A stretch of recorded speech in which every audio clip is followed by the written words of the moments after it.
I'm Brittany.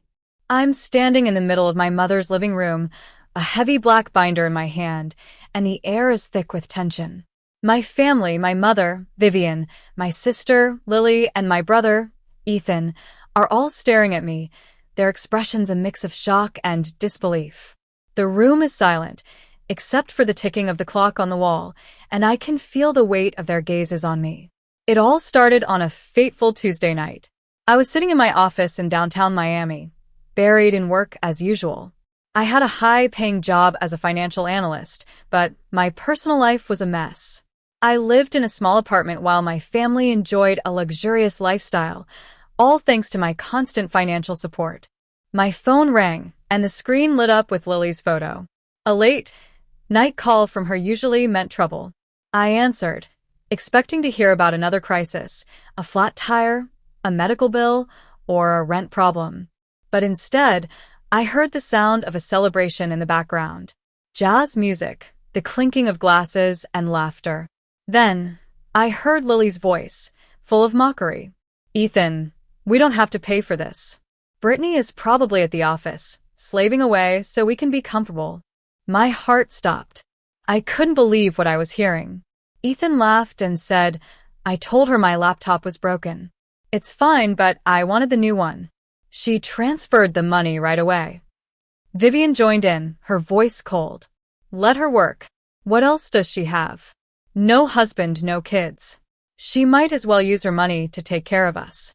They all laughed, and the sound echoed in my ears like a gunshot. I sat there, frozen, as they continued to talk about how they were using me. I felt like a fool, a human ATM that they could use at will. For years, I had believed that I was helping my family in their time of need. I had sacrificed my own dreams and comfort to keep them happy. But in reality, they were just taking advantage of my love and kindness. I didn't hang up.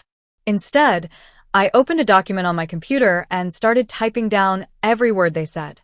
I wanted evidence, proof of their betrayal. When the call ended, I sat in the silence of my office, looking at my reflection in the dark window. I saw a tired, worn-out woman who had been used and abused for far too long. But then, something inside me snapped. I decided that enough was enough. I closed my laptop, packed my bag, and left the office. As I drove home, my mind raced with thoughts of all the times they had lied to me. I remembered 3 years ago when I got a big bonus at work. I was planning a trip to Bali, a much-needed break for myself. But 2 days later, Vivian called, crying about a leaky roof. I canceled my trip and transferred a large sum of money to her. A week later, I saw her on social media, at a high-end spa, looking happy and relaxed. And then there was Lily. She called me last summer, saying she needed money for a course. I gave it to her, but later found out she had used it to buy a designer dress for a party. Ethan was no better.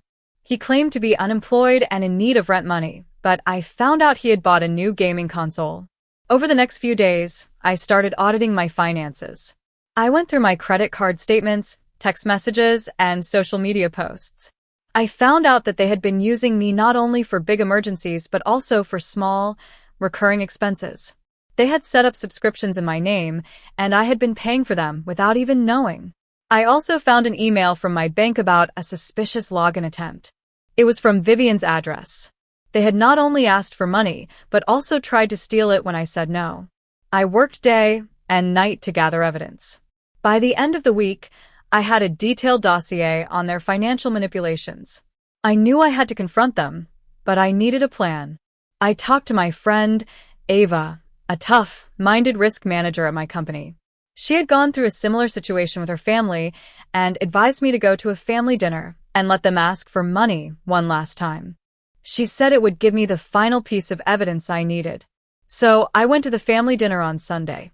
When I arrived at my mother's house, it looked as luxurious as ever. Lily greeted me with a fake hug and a sweet smile, and Vivian cooed about how much she missed me. Ethan just grunted from the corner. During dinner, they started their usual act.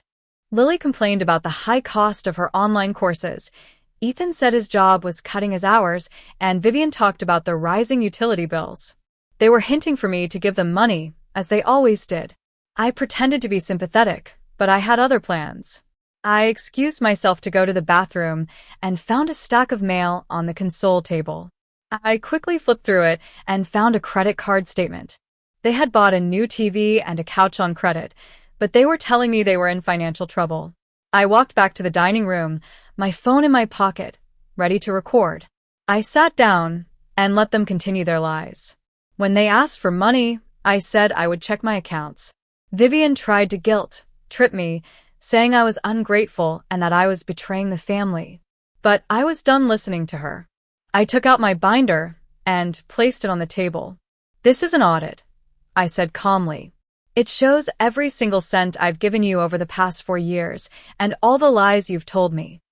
I played the recording of their conversation from that Tuesday night, and their faces turned pale. They tried to make excuses, but I wasn't buying it.